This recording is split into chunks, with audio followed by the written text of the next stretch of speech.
Gotcha. Okay, I'm going to take care of that so I don't regret it later.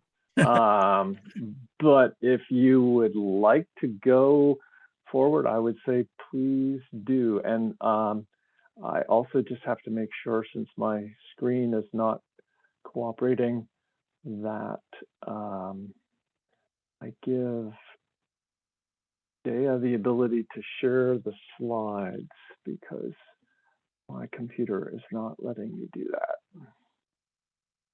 Okay. All right, I'll hold on.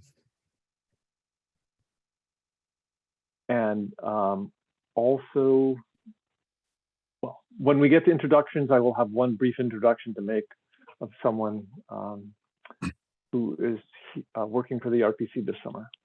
Okay. All right. Well, I'll bring the meeting for the Lamoille BWQ May 25th, 2023 to order.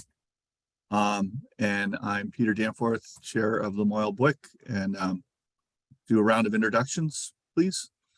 Start with you, Dean. I'm Dean Pierce, and I help staff the BWQ, work for the Clean Water Service Provider, which is the Northwest Regional Planning Commission. But I think everybody knows that. I will take this opportunity, just because she's new, to introduce Wendy Ainsworth, who is a summer intern with us, who's going to be working mostly on transportation issues, but she just started, I think, yesterday. So she's brand spanking new. Hi, Wendy.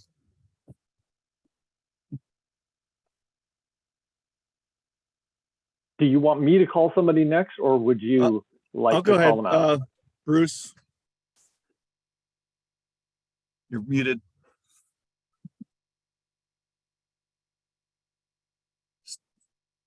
Yeah, I'm on the local planning commission. This is Bruce Wheeler. Dea?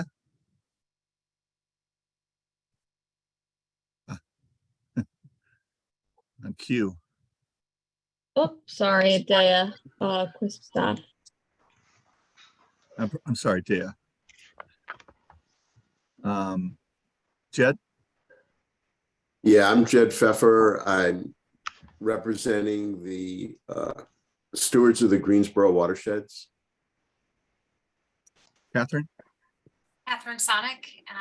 I am representing the town of Essex. Great. Megan? Megan Rodier with Lamoille County Planning Commission. And then Brad. Hi, I'm Brad Holden, and I'm town administrator here in Underhill, representing the Chittenden County Regional Planning. And sorry for the delay, but our IT providers are very adamant that we can't download the Zoom platform because it's an unsafe. It doesn't have end-to-end encryption. So as you'll find, when you're dealing with the state, mostly they deal with Teams or GoToMeeting or some other function. But I just had some trouble because I have to join with my browser because I can't download the actual application. So sorry I was late. Well done, Brad. Skirting, getting around things. It's good. Okay. Well, welcome everyone. I guess I will just go over our norms, our norms and our basic meeting protocol. So we've done our introductions. As possible, BWQ members should have their Zoom name and title, followed by the organization, voting or alternate, and pronouns if desired. We should all have our cameras on, if possible, if technically possible. Members should stay focused, avoid multitasking, and follow the guidance of, if you wouldn't do something in person, wouldn't do it in a virtual meeting. BWQ members will use the raise hand function on Zoom to indicate a request to speak, come off mute. This is an effort to make sure we are all heard in turn. And all members shall stay muted until called upon. If needed, the QUISP staff may mute participants to avoid background noise. And any comments made in the chat will be read aloud at the appropriate time by QUISP staff in the full for public record. All right. On to minutes. We have Couple, or I'm sorry, not minutes, agenda. Sorry about that, jumped ahead here. Do we have any comments, additions, or questions regarding today's agenda?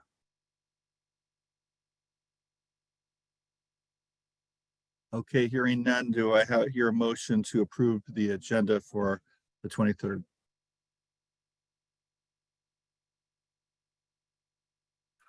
I approve to accept the agenda. Okay, I recognize Jed for making the motion. Do I hear a second?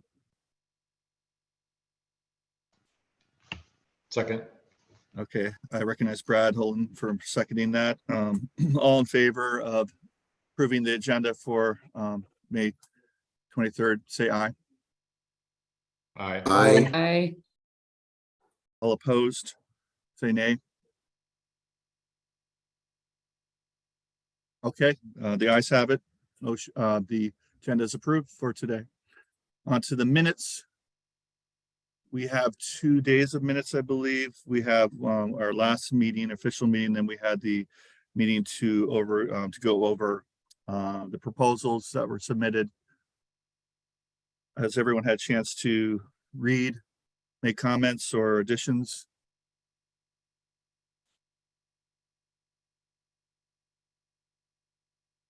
Okay, sounds good.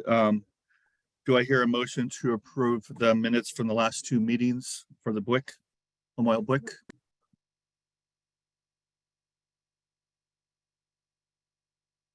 So moved. Brad, I recognize you for making a motion. Any seconding?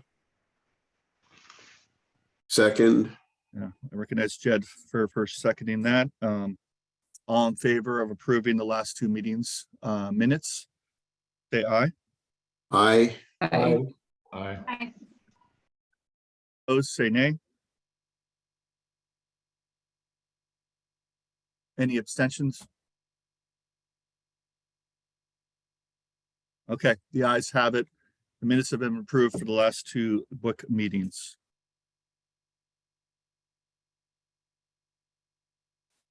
Onwards.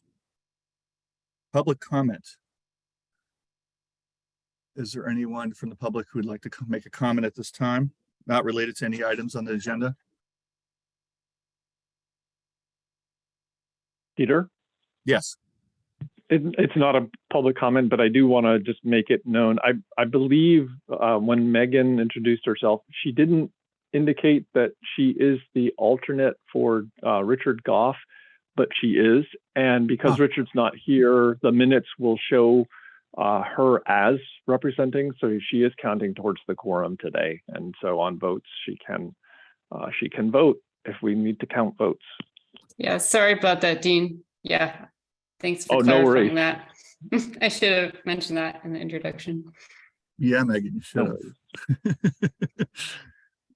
Now thank you, Dean, for pointing that out. And thank you, Megan, for being here to make the quorum happen. Appreciate it. Okay, I don't think there is any public comments. So I guess we can get to the meat of the agenda here. Speaking of alternates and new reps, seating of any new reps or alternates as needed. Dean, you want to go take this one? Yeah, nothing required at this point. We have it on just so that we're covered in the event there's an appointment made. Yeah, that's what I thought. Okay. So the update on the Deer Brook Gully Project. I guess, Dean, I guess you can start this one. Yeah, I have been in touch with Kent about this. He sends his apologies. He had a trip planned and he's out of the country. I see that Brandon Martin is here. I know he's been involved with the project. I don't know if he's here to answer questions, but I am prepared to make some introductory remarks. I see Karen Bates is here. She might have something to say. I believe that Chris Rotler from DEC might also be coming on. I'm not sure that it's absolutely critical for them to speak, but I can get things started and then there can be a discussion. So Dea, if you would just go to the next slide. So the issue is, or the story is, that the Deer Brook Gully Project is no longer eligible for QUISP funding. This is a project that's located, you will recall, in Georgia on Route 7 near the intersection with 104. So Dea, if you just wanted to go to the next slide. This slide has some details, a project recap. The Friends of Northern Lake Champlain have been working in this area for a number of years.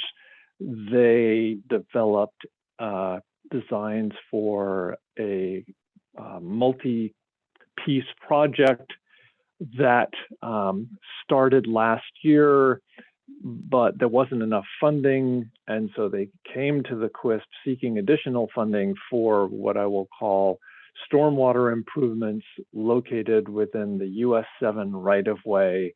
And the cost of those projects, of those improvements, would be in excess of $300,000 with a fairly small phosphorus reduction, a bit over 1 kilogram. So if you wanted to go to the next slide. Oh, I'll just say while Dea is doing that, it's part of a larger project. As I mentioned, there were some things done last year. Those things had theoretically higher phosphorus reductions, but that work was done. And so there was, some thinking about, well, is it really just this new project that we're looking at? Could we be looking at a larger project? Is there any way? Well, it really doesn't matter in the end, because this project is located in the Route 7 right-of-way, which is controlled by the Agency of Transportation, VTrans. VTrans is, like many municipalities, subject to a permit requirement. Municipalities are subject to something called the MS4. VTrans is subject to something called the TS4. Under that permit system, VTrans must reduce phosphorus. So they're trying to do what we're trying to do, but in a different venue. And so they can claim phosphorus reduction credits for work in the area that they control, the right-of-way, in order to comply with the TS4 regulations. It's clear in the organizing of the QUISP that we can't direct funds to a regulatory project. And at one point, at least, it was thought by Friends that this was not a regulatory project, but long story short, it is now considered a regulatory project, which means the QUISP and the BWQ can't fund it. And what I understand is that with this news, Friends of Northern Lake Champlain is now trying to identify other funding sources for the project. Dea, if you would just go to the next slide. Okay, no, sorry, I take that back. Go to the previous slide. I'm getting ahead of myself. So that's an introduction or a summary. Again, whoops, I'm gonna mute someone there. Yeah, I don't know, Karen, if there's anything that you wanted to say. I'm not trying to put you on the spot. I was kind of expecting Chris Rotler to be here. But I would be happy to try to answer questions about this situation. And if I can't answer them, I'll make a list so that we pursue answers to them.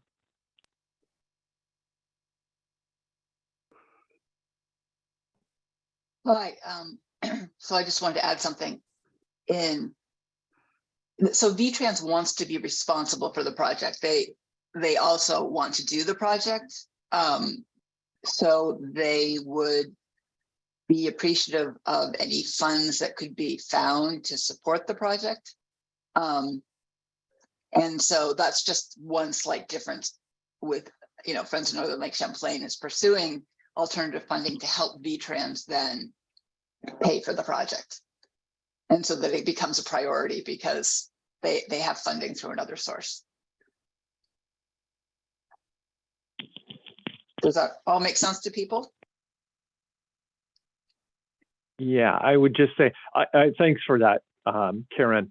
When I say Friends is still looking for funding, I said that only because I know Kent has expressed an interest in seeing the project move forward. I think what it reflects is a concern on his part that although VTrans has said they want to take the phosphorus reduction credits and therefore it's regulatory, that it might be several years before they actually get a project done. So it's really, I think, Kent's desire to see something happen sooner or later, and that he's willing to invest at least some time to try to find funds that could help it happen sooner rather than later. But yes, ultimately it would be VTrans. And the carrying other it out if- VTrans is going to look at lower cost design options as well.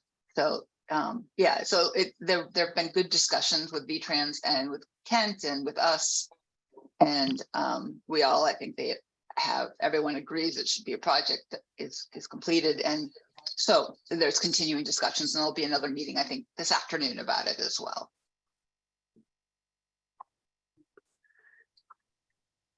Karen, if I might take a minute to add to that, with respect to lower cost approaches for design, it would be worth noting that the numbers that we carried for this project are somewhat inflated numbers because they're real world bid numbers from a contractor. And it was the only bid that we received. I am of the opinion that if this project had gone out to bid in like January or February, the actual cost to construct this project may be less than the funding that Kent was requesting. No, that's good to know. And that they were also looking for, I don't know if I made it clear, lower cost design. So, you know, is there something else that could be put in there that would just be a cheaper stormwater management practice that might have less, it might have less phosphorus reduction capability, but at least the yes, I fully understand that. I guess the point that I was trying to make is, yeah, no, I get it. My original estimate was more like $25,000 to $30,000 per gravel wetland, and the construction estimate came in from the contractor at like roughly $50,000 per gravel wetland. I was only trying to make the case that that same practice may actually be constructed at a lesser cost if it were bid more strategically. Okay, yeah, that's good, really good to know.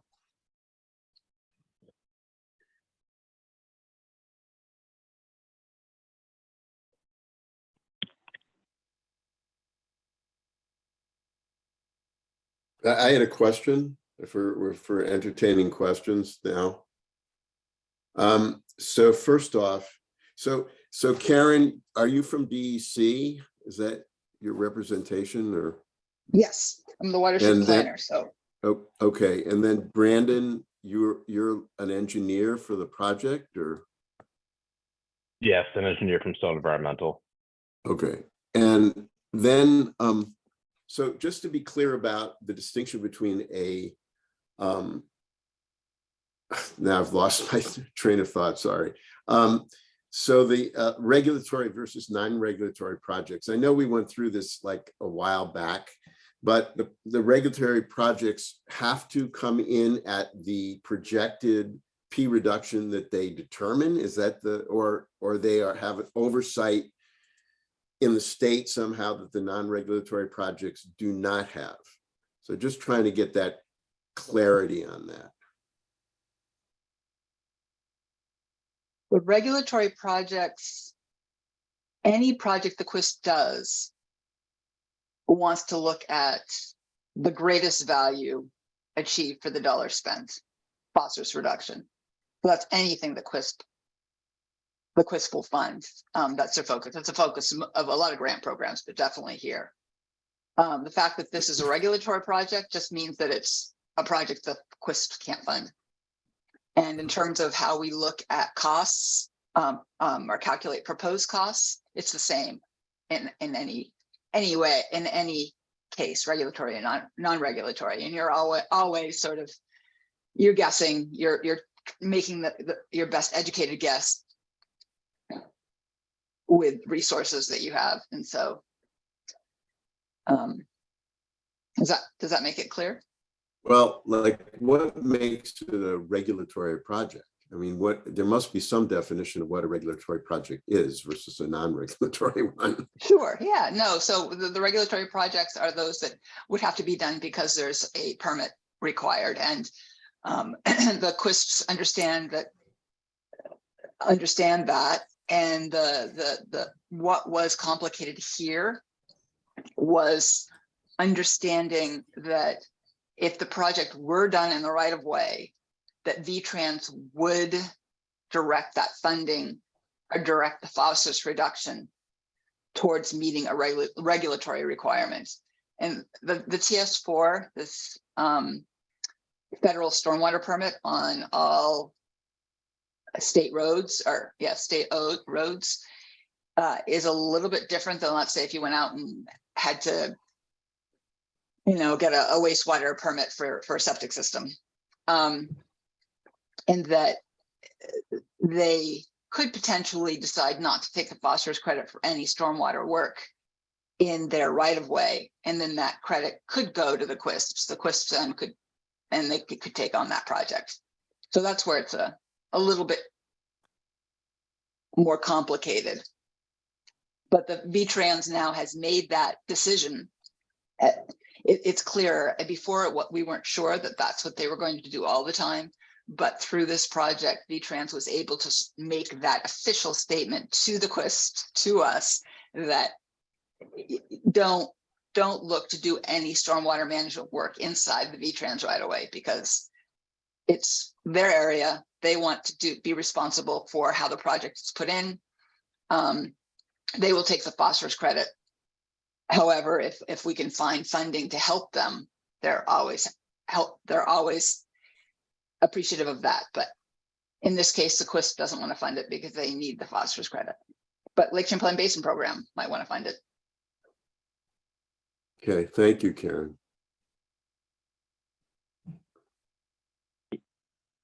Yeah, the only thing I would add, Jed, is that the QUISPs are in business to do the projects that aren't required of someone to do. So if there's a regulation that exists, and there are lots of regulations that say entity X must do a project to clean up the environment, that's not our territory. And it was something of a, I guess what Karen said, you could describe it as there was an ambiguity. There was this possibility, this hope that in some cases, a project in the VTrans right of way may be one that could be dealt with through the QUISP process.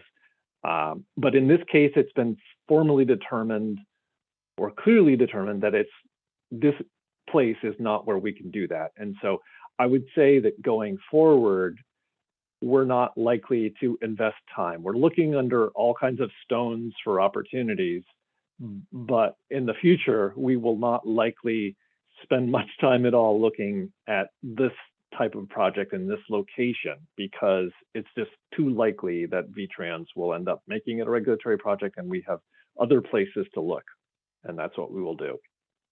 Great, thank you, Dean.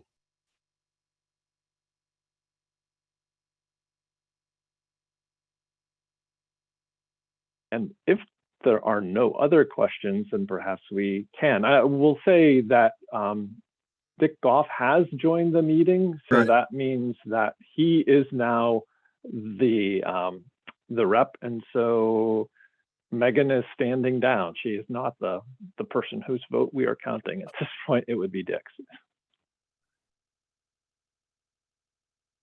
Welcome aboard, Dick.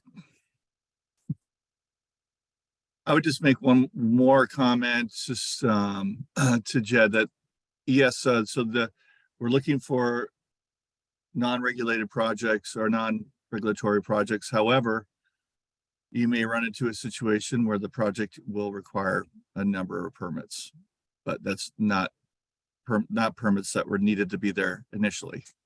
They were created by the project, just to clarify. That's all. Yeah, that's a very good point. So I don't know, does anyone else have any more comments on that, or should we go to the high cost, low P reduction projects? Sounds good.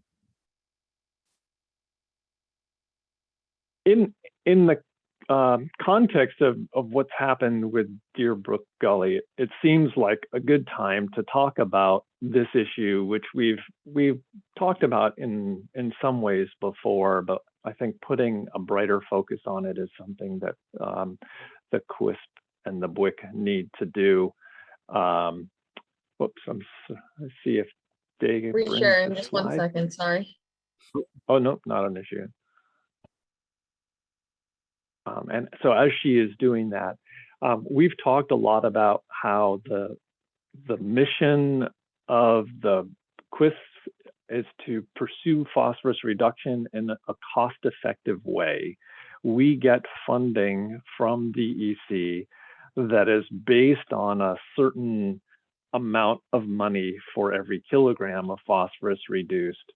So if we are spending more than that amount for every kilogram of phosphorus, then we could run short of money. We wouldn't have enough money. And as we were getting started in this process, we were open to having getting some projects started that might cost on the high side, because there will be projects that are less expensive, and that in the end it will all balance out. But if we look at averages, in the two basins where the Northwest Regional Planning Commission is the clean water service provider, we would be expecting to spend in the neighborhood of $11,000 to $14,000 per kilogram that's reduced.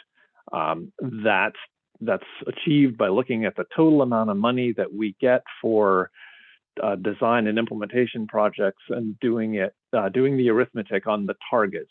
So in the Lamoille, the target is about 40 kilograms per year, and the amount of money that's available for design and implementation is just over $500,000. So we don't want to be spending much more than $13,700 on average for projects. Now, maybe we'll spend more in the early years, and we'll possibly spend less in later years, although some QUISP, and I'll be talking about this in a second, are trying to strategize differently. But anyway, that's some of the context for this. And so Dea, if you could just go to the next slide. And we've talked about these numbers before, so those aren't new. But when it comes to cost effectiveness, the QUISP's previous view about it has been these bullet points summarized. We didn't establish a cutoff. We didn't say, oh, if we get an application and there's a certain cost, it's automatically ruled out if the cost is in excess. We didn't establish cutoffs. We have, on the other hand, said to the BWQs, there's a right order of magnitude when it comes to these projects. At least if we're not going to yet talk about a specific number, we can talk about order of magnitude. And so we encourage the BWQs to be thinking about that. And we accepted, 2 to 3 times the cost, given the fact that some of these numbers are out of date. There's been increases in costs in the COVID era and material shortages and so on. So we felt like, okay, the guardrails on this 2 to possibly 3 times, but if we look at costs that are in excess of 2 to 3 times that average, then we really should be wary or hesitant. And what this means is that we were open to a portfolio approach, and that just means that if we look at a group of projects, there would be a mix, and some might be more costly than we would like, and some might be less costly, but on average that it would work. So that's been the previous view that we took. And so if there aren't any burning immediate questions in response to that, we would go to the next slide.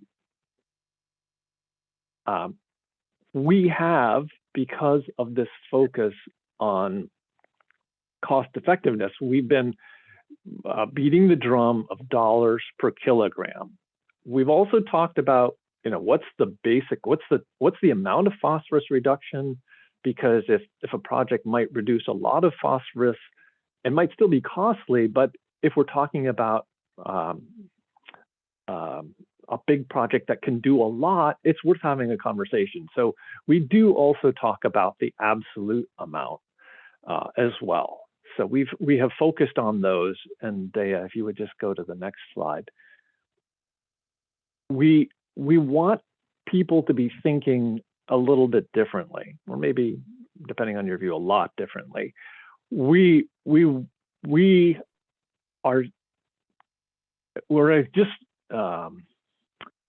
emphasizing that if an application comes in and reduces our target or meets 2% of our target and it costs only 1% of the amount of funding, it's kind of a no-brainer.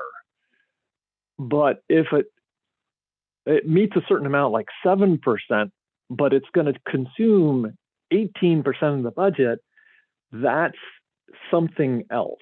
It's kind of, it's another way of looking at the same reality, which is a project costs a lot on a per kilogram basis, but it may help people understand this need to keep things in balance. Dea, if you could just go to the next slide. So I included in the packet the slide that you see here. It was just meant to give a little bit more context for the numbers that are shown in the total. So if people were just wondering, well, where, what might explain these kinds of numbers, I just wanted people to see how they might arise. I just wanted to be clear that it's possible to illustrate this. I don't know if there are going to be any questions about it, but it will be something I touch on in just a second, because when we look at the numbers behind the numbers, we understand certain things.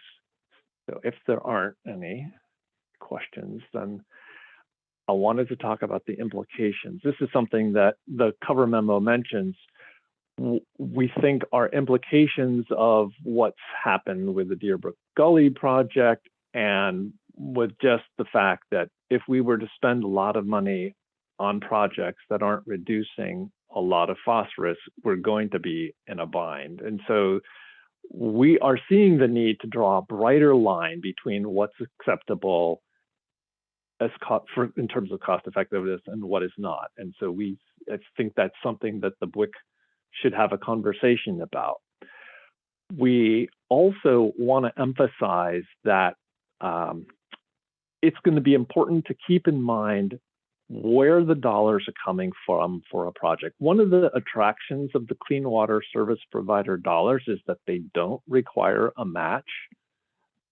And that's great. From the standpoint of someone who receives the funding, it's great. And if you have a high performing project, you don't really need to go out of your way to get other funding. But if you have a project that is not a high performer and it's going to cost a lot and have relatively modest phosphorus reduction benefits, then it will be very helpful for you to have other sources of funding, because in our assessment of the performance, we are going to be looking at where the DEC dollars are being used and not worrying about additional funding. And so by bringing in outside funding, you are going to help make your project look better from a cost effectiveness standpoint. The last two implications I just wanted to touch on, there is at least one QUISP that's making a very specific effort to invest in project development for these cost-effective projects. Generally speaking, projects, river and stream projects can be very cost-effective. And I'm not suggesting that the QUISPs and the BWQs all have to imitate each other, but it's something to be thinking about. The Northern Lake Champlain Basin QUISP has issued a request for proposals, and they submitted an application to the BWQ for funding to look at river projects, and they're very explicit about the mandate of the consultant, and it's to identify projects that are going to be cost effective. They're going to be good bang for the buck. And that's, I believe, an implication of this, and that's we're going to have to make proactive steps to do that. And whether or not it's something like in the case of Northern Lake Champlain, that's where the QUISP itself proposed an application for the BWQ to fund, or whether or not the partner organizations will together propose this, or the QUISP and the partner organizations. But the idea of investing explicitly in projects that are highly cost effectiveness is something that will happen in the future. And then the last thing I wanted to mention, I have a question mark next to this. There was a meeting recently, and Peter can comment on this as well, since he was part of this meeting, of BWQ chairs, and there will be meetings of BWQ chairs in the future.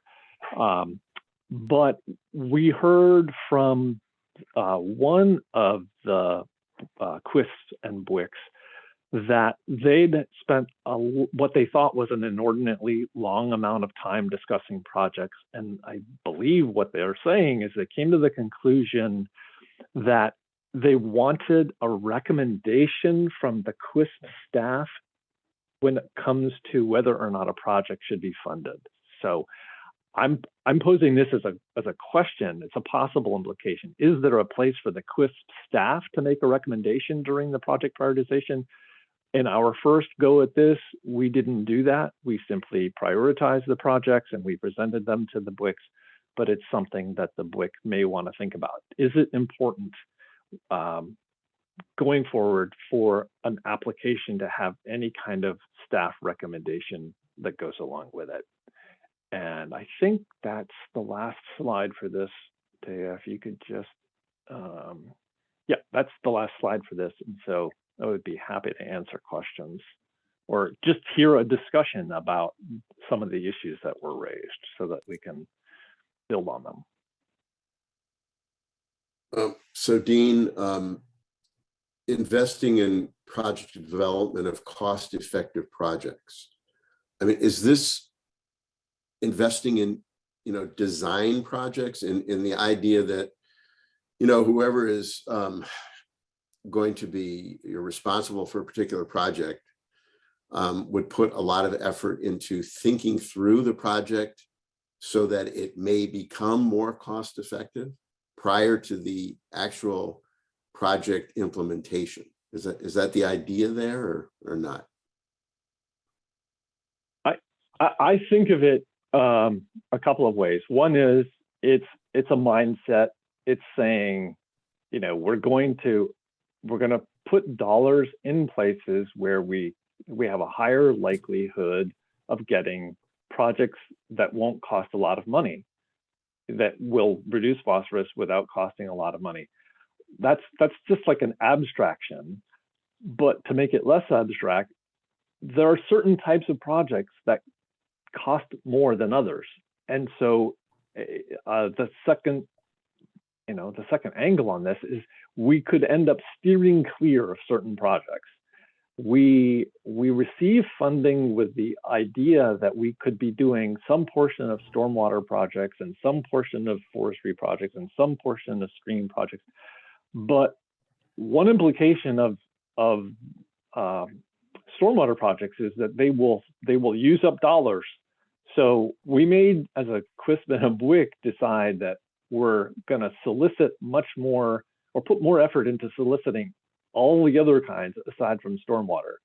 I'm not saying that that's how it will be, but it might be where we end up. And so that's when I say invest in product development for cost-effective projects, it would mean that we're not going to spend time, or much time talking with people about the possible benefits of a classic stormwater project in a developed area that's going to cost a lot of dollars for every kilogram reduced. Hoping that's clear. That's great. Thank you. Yeah. And Peter, you have your hand up, but you run the show, so. Yeah, well, I want to be fair here. I just answered Jed's question. Project development would be a really good investment. It's something that some of the districts get money for. I didn't apply for any of this year round because I had so many projects already developed. But in the process of project development, you're doing a desktop analysis, and now there's so many good tools to do it with. Aside from the project phosphorus calculator that DEC has, there's also a new, I just went to a workshop yesterday, functioning floodplain initiative program, which is really elaborate, really well thought out way to look at specifically river projects and floodplain projects, and seeing how you can calculate the phosphorus credit for them. And if there could be a number of projects that we already have in line that we could look at and have that invested in by the QUISP, that would make it easier for us to see potentially what's worth going forward with. And I think it would save a lot of headaches, especially when trying to decide what projects are. I think initially we had projects come up, our organization submitted some because it was just, okay, what do we got right now? And it's the first part of the cycle. It's going to be this organic process for a while where we're going to see sort of a disconnect on the prices. But something like investing in project development could help bring that disconnect sort of back to where we can really see what's effective. So I'd like that, that you focused on that, Dean, for that third comment.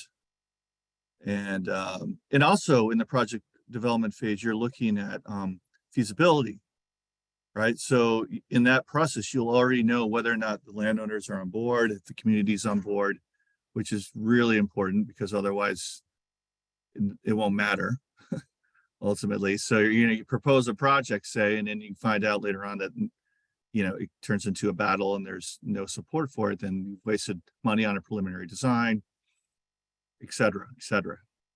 So, yeah, looking forward, especially through the next cycle, if we could try to promote people to come up with project development projects. I think that would be good. I personally, from Lamoille, we have so many that have already gone through it, so we don't have too many, but I would, any other organization, I would hope maybe we can look at that more deeply in the next year or two. Anyways, I hope I was clear. I kind of ramble sometimes.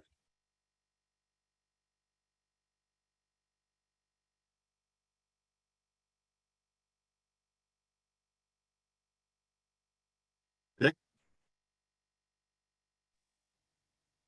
With respect to the comments about having staff recommendations, from my position as an amateur in all this, I would appreciate assessment from the staff and at times a recommendation. But those would be useful things to help me understand aspects of the project that might not be obvious to me.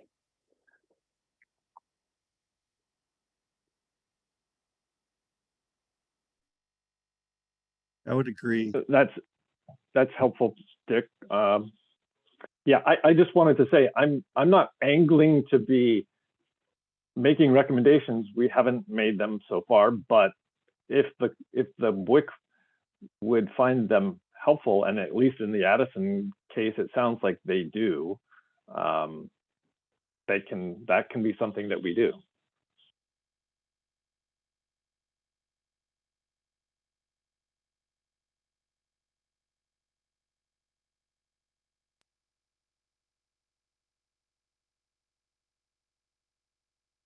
Peter, I don't know if you see Brad's hand up. I don't. It should pop up. Brad, go ahead. Yeah, I just concur with that. I would definitely like to see recommendations, but to that end, it also helps to see the context of the project, So, yeah, I can take a recommendation, but it just to have some context or to have some background about, and not to put more work on the QUISP, but just a simple, brief summary of what the project's about, some maps, just so you have some context. And I'm more than happy to take or to consider staff recommendations.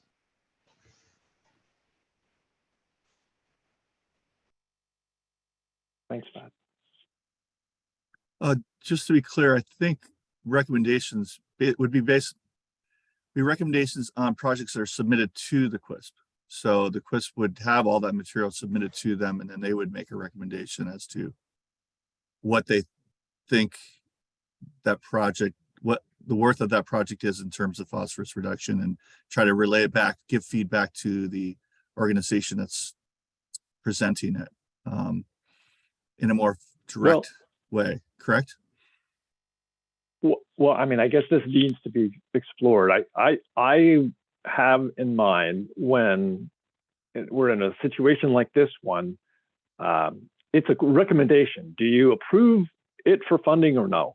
Or if we get into nuance, it may be approved for funding or partial funding or something like that. The project is the partner's project. It's the applicant's project. So the staff doesn't really have a role. It's not the staff's project. The staff's role is applying the prioritization system and creating a prioritization. That's what the rule says the QUISP job is. It's to prioritize. The recommendation, as I see it, would be ultimately, do we think the BWQ should fund a project? That's the brass tacks. But maybe, Peter, your comments suggest looking for something different or something in addition to that. But a recommendation about a project ultimately comes down to whether or not it should get funding from the BWQ and the QUISP. No, what you're saying, I just was being a little bit more nice about it. In other words, you submit a project and then the QUISP will recommend, we don't recommend that this gets funded, but the BWQ could counteract on that and say, well, we think it is, but it probably won't happen in most cases. But it would be nice to set up a line where that's just sort of standard procedure, moving forward, and it doesn't cause any ruffled feathers. You know what I mean? Like, let's make it so it's expected. So we'd have to agree that, okay, so this project was not recommended by the QUISP, and then we can do what we want with that as far as the BWQ is concerned. But I think it would be a good thing. I think it would still leave room for discussion, but it'd be like at least a hard line that we'd have to work with. I don't know, Megan. Yeah, I guess I'll just kind of reemphasize. I mean, I'm on board kind of with what Dean was saying, but maybe I don't know if it necessarily has to be like, Dean saying I recommend, these, but maybe we just have a clear kind of ranking table, based on the prioritization, which I think, Dean was starting to do that anyways. And then kind of like a box around, well, these top ones, are the ones that really meet our criteria, and maybe that's slate of projects, Dean could say, well, these meet the criteria the best, and then we can have discussion.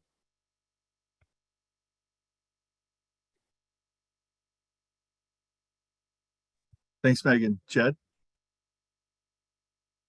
Yeah, I mean, to me, the act of prioritizing is in a sense an act of recommendation. But as Brad said, and I think it's really important that the context is clear, because we don't have a lot of the information about the projects. Seeing that kind of information about why, the QUISP went ahead and prioritized in that way would really be helpful. And then we could discuss, amongst ourselves if we agree with it. But we can't discuss much if we don't have much context. So I think that is really critical, is to have background. Yeah, I agree with that, Jed. Dean, if I wanted to make one comment, regarding that last meeting we were just at with the different, chairs met, this last week. There was also a sort of an agreement, I believe, that in this first year of funding that, projects that were, you know, costly would still be recommended to go forward to, just to get projects going. And that the timing of what you're talking about may be important. So say we go into the next year, you know, maybe that's a good time to set this sort of, more solid recommendation boundary up, and just see what we get in this next round, right? And sort of base some of our decisions on that, right? It could be that the next round is a bunch of great projects, or again, it could be a number of projects that are costly, but that's what's available. And so my understanding from that meeting is that we are going to sort of allow that to go on for a bit, at least for this first round of funding, just to get projects on the ground. And if they're in preliminary design too, that also gives you some time to kind of figure things out. But I guess, again, timing on this I think would be important.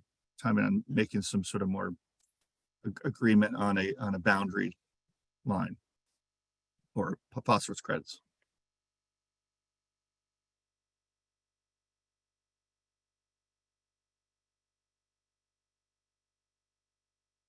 Is Jed's hand up from before or up again?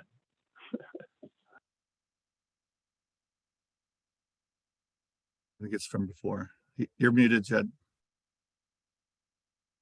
Which is that, you know, I think that people that create these projects that come up for vote or come up for acceptance or recommendation, you know, they probably also communicate to others in agencies about the criteria which the QUISP and the BWQC go through. You know, I wouldn't want to get to the point where we're just rubber stamping things to, you know, spend money. So that's just my thought about it, is that, you know, if we're clear about, you know, wanting projects that generally are cost effective, that message will be communicated to the community, and, you know, thereby we'll get more projects of that nature. So just a thought in terms of that, since we do have, you know, monies that carry over into the next fiscal year.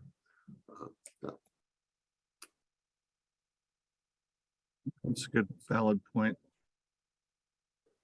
We do have what is it? What's the next, it's July, beginning of July, the next round, that's being accepted, correct? Yes, if we are moving into the next phase, I've got a few dates to mention.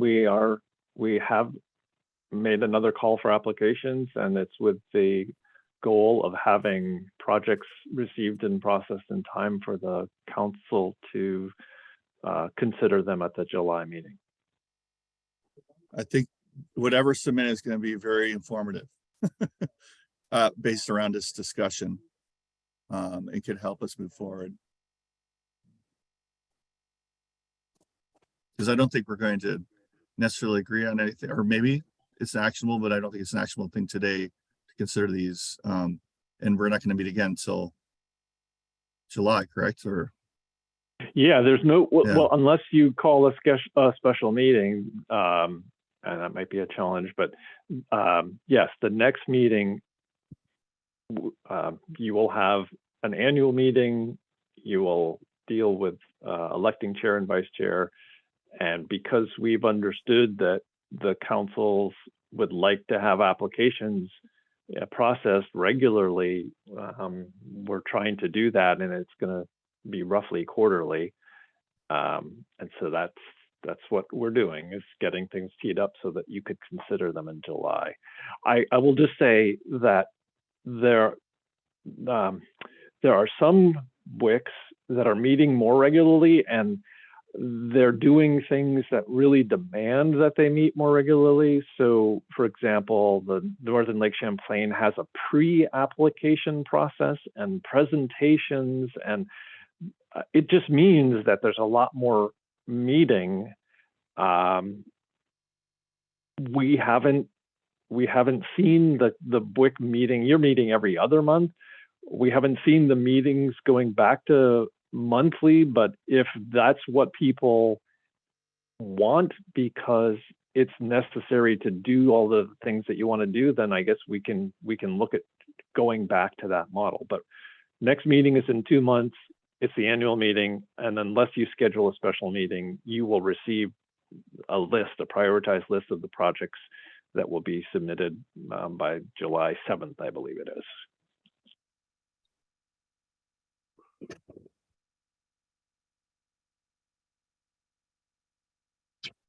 Jed? Yeah, is that meeting going to be an in-person meeting? That's what I gathered from the email. We are going to meet in person and try to do things in person. I think also likely offer a hybrid, although that does complicate things. But yes, we felt like it would be good for people to see each other in the flesh.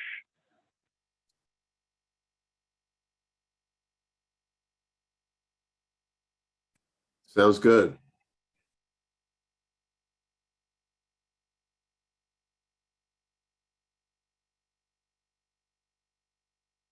And we will be needing to set the agenda. So as time allows for further discussion of some of the things that are coming up here today, we will do that.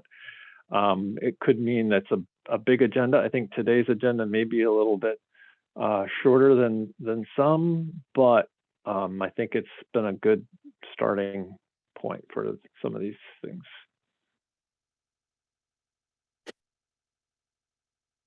Yeah, so the next thing we are talking about is the annual meeting nominating committee, right? That could help inform us as to when we should have our own meeting, especially in regards to the fact that proposals are going to be submitted. But yeah, let's talk about this first, and then we can, if I'd recommend talking about after this, when we should schedule our own meeting. Maybe there is a special meeting that could be required. Okay. So if you wanted to go to the next slide, Dea, so the annual meeting, according to the bylaws, is the first meeting after the start of the fiscal year. Our fiscal year starts July 1, and under our current schedule, that falls on July 27. And according to the bylaws, that annual meeting's work includes the election of officers. Now, the next slide talks about the process that's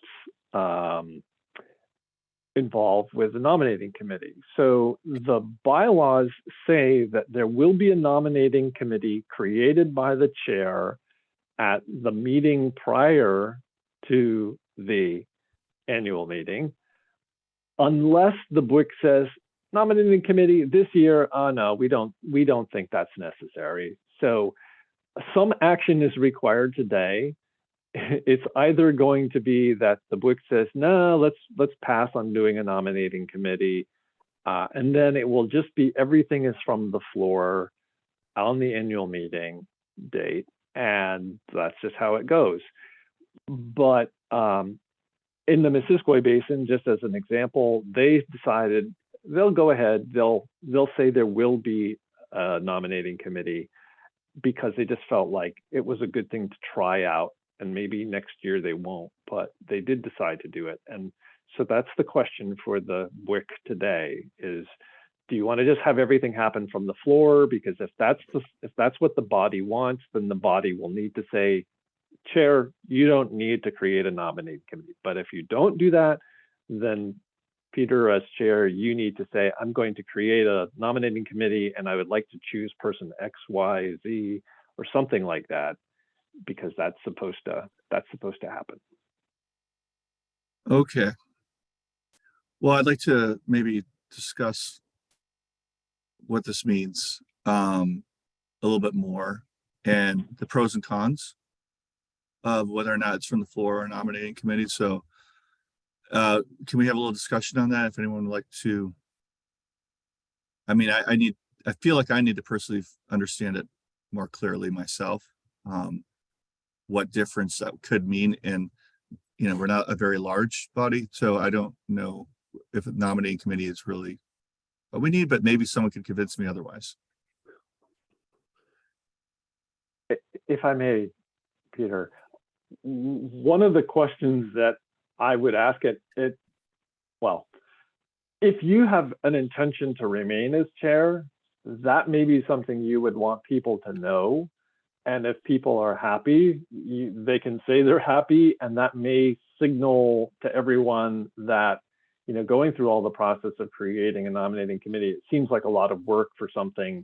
If the current chair intends to remain or would remain with the support of the group, you don't have people meeting for no reason. On the other hand, if we have, like in the Missisquoi Basin's case, the chair has indicated she will be stepping down. And so, rather than having it fall to whoever shows up at the annual meeting, there's a nominating committee to make sure that there are people who are ready to step up to be the officers. So some of it depends on, what do people who are in the current roles are planning, and what the experience is. As a new organization, like you say, you're still feeling your way along. But in terms of what might influence the board's decision or the council's decision, or who you would appoint and all that, that's something to consider. Okay. That helps clarify. And then Dick, you said something or asked for volunteers. Can you just clarify?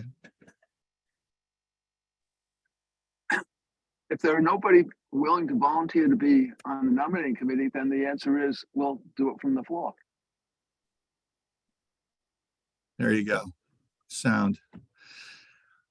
Well, just from my perspective, I'm perfectly happy to remain on as chair if people are fine with that. And then no action, I guess, needed if that's something, or do I need to make that actionable, Dean? If I'm just saying that I'm here and and I'm fine with another year. Well, if there's support for that, then it might be helpful if a person who can make motions made a motion that said, I don't feel there's a need for a nominating committee, so I move that we forego the creation of a nominating committee this year. And if that vote passes, then the die is cast. Okay, just feel odd making a motion. Well, you don't have. Yeah. Well, you don't have to. Not but making a motion, but like asking for one, for that matter. Well, maybe Dick wants to address this topic, or someone else. Okay. I just going to say so moved, and that we will forego the nominating committee, and we will assume that Peter will stay on as chair. I second that motion. And I had my hand up, and I was going to make a similar motion, but I concur, or I'm going to vote in favor of the motion. But I just think Peter's done a great job, even since the very first meeting. So glad you're willing to stay on. Well, I appreciate that feedback because I have no idea. So having some positive feedback is really nice. Thank you so much.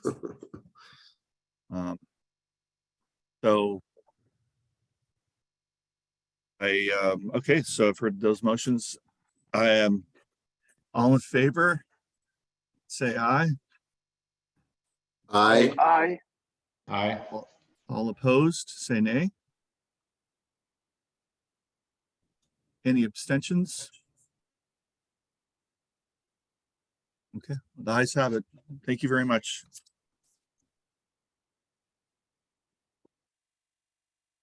Excellent. Dea, do you want to go to the next slide, please? If we're ready for this, Mr. Chair. Yeah. So in terms of what's been happening and updates on things. I wanted everyone to know that master agreements, that's another phrase that we're using for the sub-grant. So the money that the QUISP gets can flow through to partner organizations, and we give them agreements that will say they will get more money. And so these documents have been issued and several of them have been signed, but some more have yet to be signed and we're waiting for them to come in. But that's a positive step. It will make things easier in the future because when we have a partner on board and we have a sub-grant agreement with them, then if they make an application for a project and the project gets funded, then we have very simple paperwork. That simpler paperwork that I'm talking about is a sub-grant task award. And so it's like a memo that attaches to a contract, so to speak. We have those almost ready to go out the door. So the projects that were given awarded funding last time, we will have those ready. It will not every partner that signs a master agreement will get a sub-grant task award because they may not have submitted an application, but if they were to submit an application this time and it gets funded, well, then we would do that task award. So things are happening on the paperwork front. As mentioned, there is a call for applications that was issued last week, and that deadline is July 7th. We're balancing things, trying to give people enough time or as much time as possible for them to pull together the applications and then also have time to set things up for the following meeting. And then with July 4 holiday, and we start to get into complicated time of vacations in the summer. So anyway, deadline's July 7th, and the expectation is that they would be addressed as part of that meeting that we were just talking about. We also, just as we have to submit or announce the opportunity for applications, and we'll be doing that roughly quarterly, we also, according to the rule, have to give organizations the chance to raise their hand and say, hey, I want to be considered a partner organization. And so that, because I expect to apply for funds in the future and I want the process to be simpler. I want the benefits of being a partner organization. And we have to open the doors for that process annually. And so we're also doing that. And that's a fairly simple process, I think most would say, but we're also doing that so that if someone submits an application and they get funded, then we can take care of everything together. So anyway, things are happening. If people have questions about any particular pieces of it, let me know and stop talking. I have a couple, there's some questions coming up. I just wanted to bring this one, it came up in the chat about, and it's a good question. Ken asked about, what about a vice chair? How about the vice chair? Do we need to do a similar procedure with that now or when the vice chair is present? Sarah had a conflict for which she apologized, and we knew that in advance. And so Catherine is here as her alternate. I do not know the answer to the question. If the question is, does Sarah wish to remain vice chair? I don't know the answer to that, but we've dealt with this. There's no separate nominating committee for the vice chair. The nominating committee would have prepared a slate for the chair and the vice chair. Okay. With that being said, Meg, I'll get right to you. I would like to recommend that we do have a meeting before the staff, all staff one, or the all chair The annual meeting. Annual meeting in July, early in July, or right after the projects have been submitted. I think it would be important going into the annual meeting to have that in our pocket and maybe some recommendations, et cetera, based on everything we've talked about today. I don't know if that's something that other people agree that would be important, but I think it would be. Any comments on that?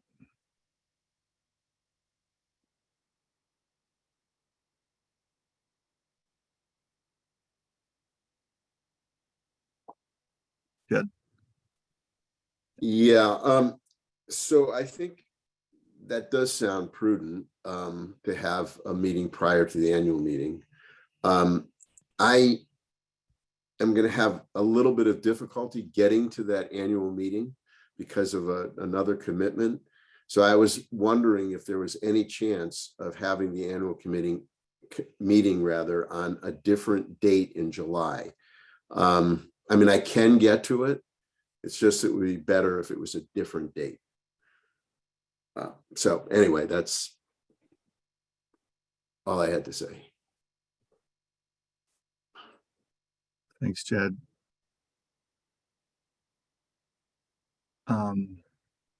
Megan, did you want to make your comment? I'm sorry, we jumped over. You had your hand up. Oh, that's okay. I was just trying to remember, I think it's 3 years, but how long that pre-qualification was good for. For some reason, 3 years is popping in my head. I missed the question. What was that? Oh, once somebody's, pre-qualified and is issued a sub-grant agreement, is that going to be for 3 years or is? Yeah, would they yeah, so there's no need to renew annually. It's good for 3 years once a group has been considered pre-qualified.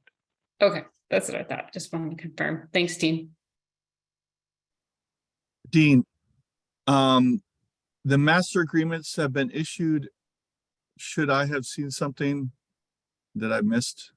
I was going to ask you about, because we have 2 proposals that were approved, and I didn't know if I was waiting on something more.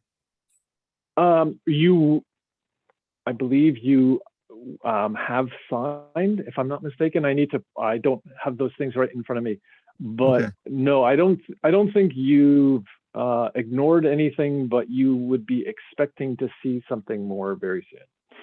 So with that being said, can those projects proceed? Because I've been kind of holding out, and I wanted to. Yeah. Okay, so I think I know what you're saying. Yeah. Let me look into the question of could we do authorization to proceed. I'm not sure what the answer to that question is. It may be no, but Okay. it might be that it makes no difference. The amount of time it would take to do an authorization to proceed is going to be no different than the sub-grant agreement being sent out. You can get back to me So separately maybe, on that. yeah. You. But as far as the date in July, yeah, I just want to say, we've had some initial discussions, and Megan has been helpful in finding a location. If the group can find a date, it just tends to be challenging to find dates. I just don't know if it's far enough in advance. What date would people want to meet if there's going to be an attempt made to adjust the date or to have an additional meeting? I guess those are the 2 key questions, and which order you take them in is also something to think about.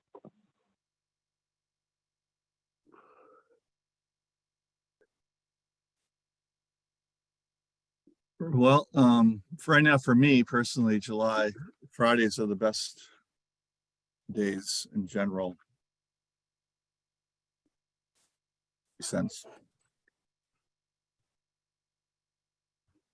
I mean, for me, all the Thursdays, the 6th, 13th, and 20th look good. The 7th and 14th look good for Fridays as well. So.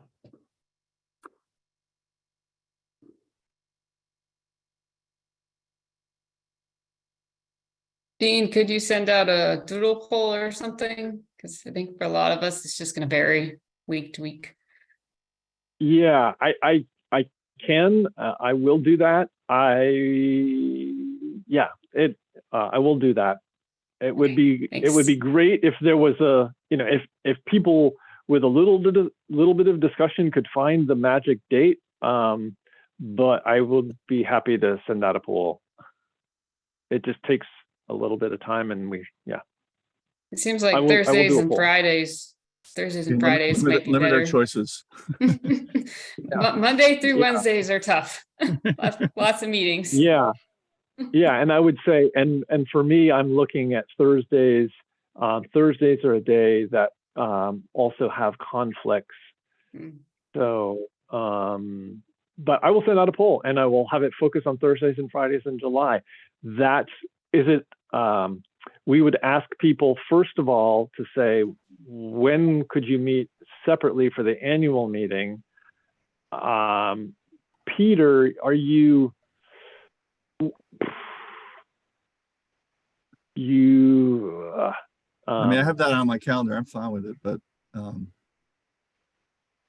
yeah, I would encourage people not to remove it. But at what point, if people were to say, oh, okay, the Thursday before or the Friday the week before, do we leave ourselves with 2 meetings stacked back to back? Does that concern people?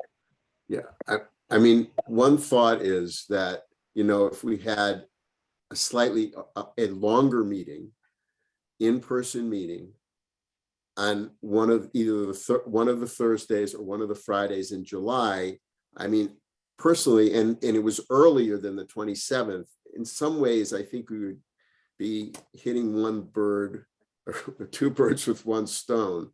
And I would prefer that. So that's just another option. I think if we're hitting the meeting earlier, we're getting in, information about the sub-grants and the proposals earlier. We're having an in-person meeting. We've cut out the need for, any administrative kind of part. So we shortened it in that way. And then we could also, be in person. I think we could do 1 meeting, even if it was slightly longer. So that's my 2 cents. I think it was Brad and then Dick. Yeah, I'm open to anything. I guess I would just request that maybe we take the week of July 4th, so the 3rd through the 7th off the table, because that's just a week that's really busy for everybody. But besides that, I would propose moving it to the 20th, but I'll just throw that out there. Yeah, I agree. That's that week, and plus it's too early anyways, because we still have to think about the projects submitted then. Dick? The applications are due on July 7th. How quickly will staff be able to assess them and to prioritize them? There's no point in having a meeting until they have had the time to complete their efforts and present information to us. Good question. Yeah. So it would be hard to have it sooner than, because that is that July 4 week is challenging, and so the earliest date, I have a calendar here. Oh shoot.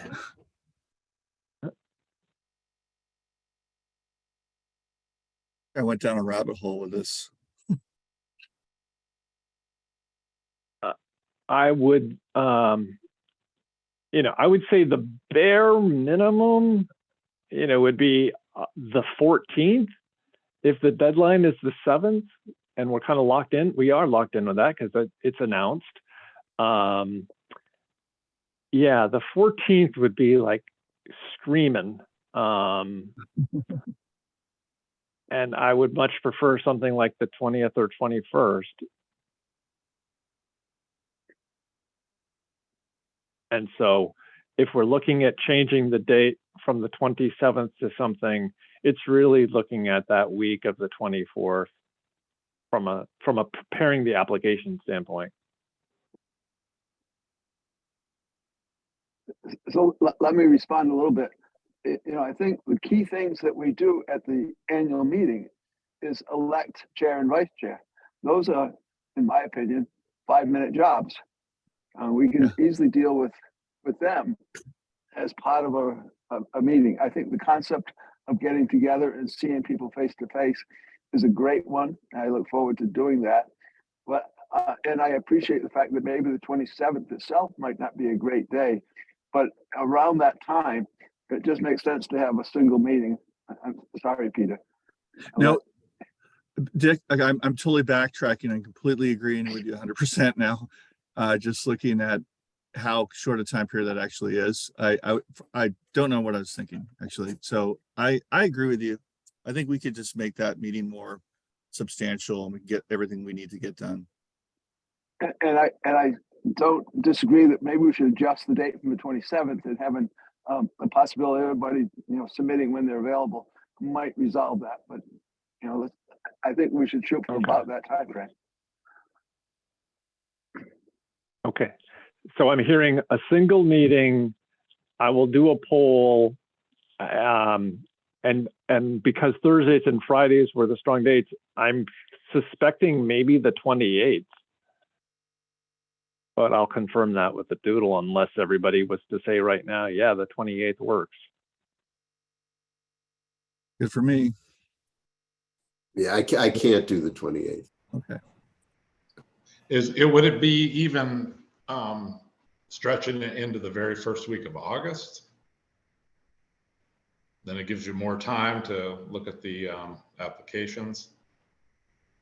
That certainly works for me. I don't have an objection at this point. It's that would work okay for me. So the poll will focus on those last couple of weeks and early August.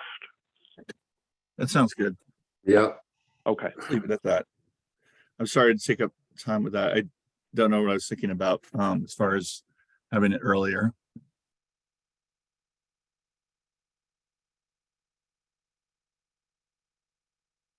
Okay, I have a clear idea of what we will be doing as far as the poll, and I will get that out.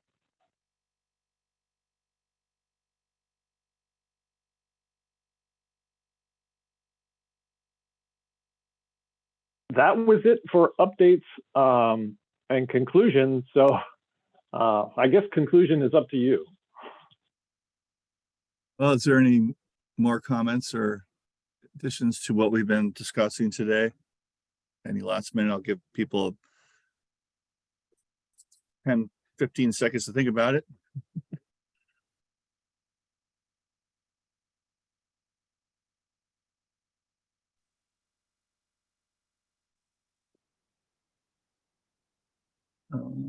Okay. All right. Do I hear a motion to adjourn the meeting? So moved. All right, Dick, I recognize Dick as recommending the end of the meeting. Seconded? Anyone seconding? I second it. Yeah, second and third. All right. All in favor of adjourning this meeting, say aye. Aye. Okay. All opposed, say nay. And the ayes have it. Have a good one, everyone.